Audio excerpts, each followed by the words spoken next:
First of all हम लोग देखेंगे एनसीईआरटी का फर्स्ट पॉइंट फर्स्ट, ठीक है। 1.1 में क्वेश्चन नंबर देखते हैं।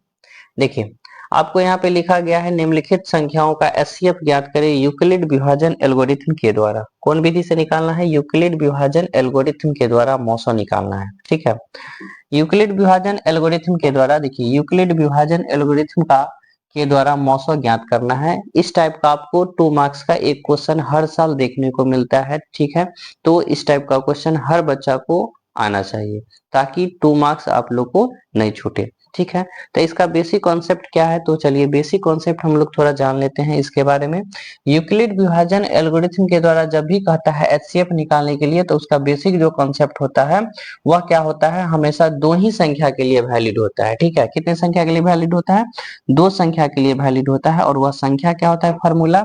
तो देखिए उसका फॉर्मूला होता है ए बराबर b q plus r. A बराबर क्या होता है? B q plus r. और ए बराबर बी क्यू प्लस आर में जो होता है आर का वैल्यू कहां से कहां तक होता है? तो आर का जो वैल्यू होता है 0 से बड़ा होता है और बी से छोटा होता है, ठीक है। यह फॉर्मूला होता है, ठीक है। यहाँ पे अब क्या है? तो चलिए हम लोग देखते हैं। यहाँ पे दो संख्या दे दिया है, ठीक है। अब कहता है यह दोनों संख्या को यूक्लिड विभाजन एल्गोरिथम के द्वारा मौसो ज्ञात करें। तो हम लोग मौसो निकालेंगे। जो दोनों संख्या में जो बड़ी संख्या है उसको क्या मानेंगे? ए मानेंगे। तो ए बराबर कितना है? 225। बी बराबर कितना है? तो 135। जब दो संख्या दिया रहेगा और बोला जाएगा यूक्लिड विभाजन एल्गोरिथम के द्वारा मौसो निकालना है, तो क्या करना है? जो दो संख्या में सबसे बड़ी संख्या है उस संख्या को ए मानना है, छोटी संख्या को बी मानना है। उसके बाद हम लोग यहाँ पे फॉर्मूला यूज करेंगे। फॉर्मूला क्या यूज करेंगे? तो लिखेंगे चूंकि यूक्लिड विभाजन एल्गोरिथम यूक्लिड विभाजन एल्गोरिथम के द्वारा इसका क्या फॉर्मूला होता है? तो इसका जो फॉर्मूला होता है वह होता है ए बराबर बी क्यू प्लस आर।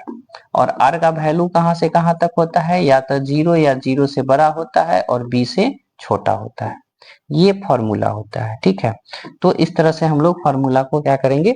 ध्यान में रखेंगे, ठीक है। अब देखते हैं यहाँ पे ए की जगह पे क्या है? तो ए की जगह पे आपको है 225, तो लिखेंगे 225। और बी के जगह पे क्या है? तो 135। अब देखिए जब ए और बी का वैल्यू उसमें रख देते हैं तो वहां पे क्या मांग रहा है? क्यू का वैल्यू मांग रहा है।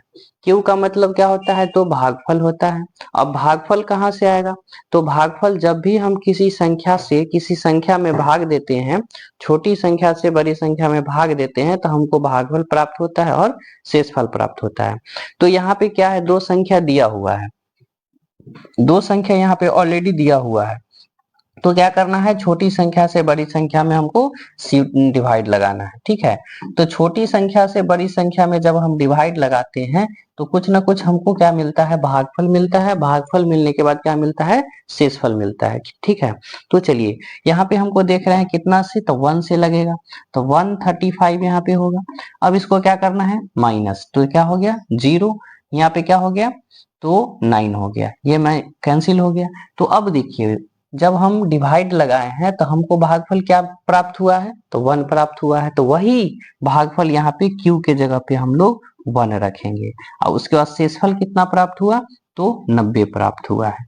क्या रिमाइंडर 0 आया है? तो रिमाइंडर अभी 0 नहीं आया है। रिमाइंडर कितना बचा है? 90 बचा है, ठीक है। यह प्रक्रिया तब तक कर चलेंगे जब तक हमको रिमाइंडर 0 नहीं आ जाए।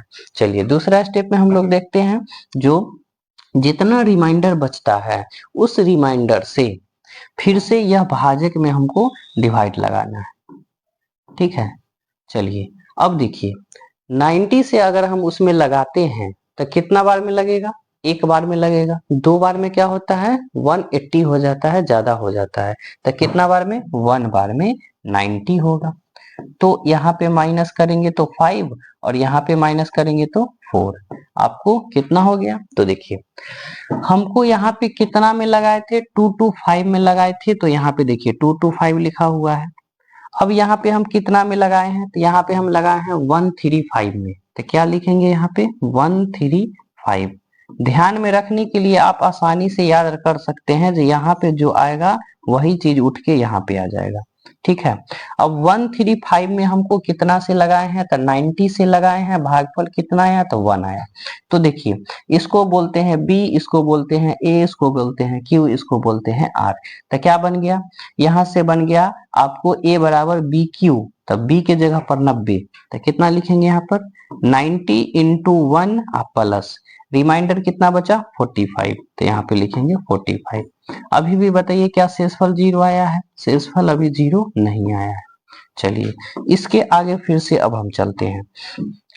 अब जितना शेषफल आया है फिर इस शेषफल से क्या करना है, इसमें हमको डिवाइड लगाना है।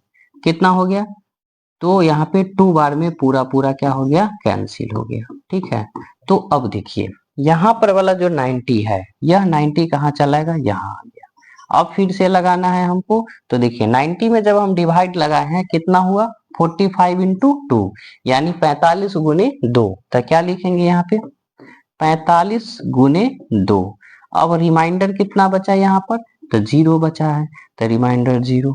क्या रिमाइंडर 0 आ गया है, यस यहाँ पे रिमाइंडर 0 आ गया है। तो देखिए ये जितना प्रक्रिया है यह सारा तब तक चलेगा जब तक हमको रिमाइंडर 0 नहीं आ जाता है, और जब रिमाइंडर 0 आ जाएगा तो देखना है जो उसका भाजक कितना है। ठीक है, भाजक कितना है 45 है। ठीक है, तो वही भाजक आपको क्या कहलाएगा, शेषफल कहलाएगा, आंसर कहलाएगा। तो लिखेंगे चूंकि शेषफल 0 आ चुका है, शेषफल 0 आ चुका है, इसीलिए HCF, इसीलिए HCF यानी मौसौ कितना होगा, तो मौसौ यहाँ पे क्या कहलाएगा 45। जिस संख्या से पूरा पूरा कटता है वही संख्या HCF कहलाता है। तो इस तरह से आप यह विधि से आप मौसौ निकाल सकते हैं आसानी से। ठीक है, तो अब चलिए इसी चैप्टर का दूसरा नंबर क्वेश्चन हम लोग देखते हैं। दूसरा नंबर क्वेश्चन कितना है, 196 को 38220 में फिर से यही विधि से आपको मौसम निकालना है।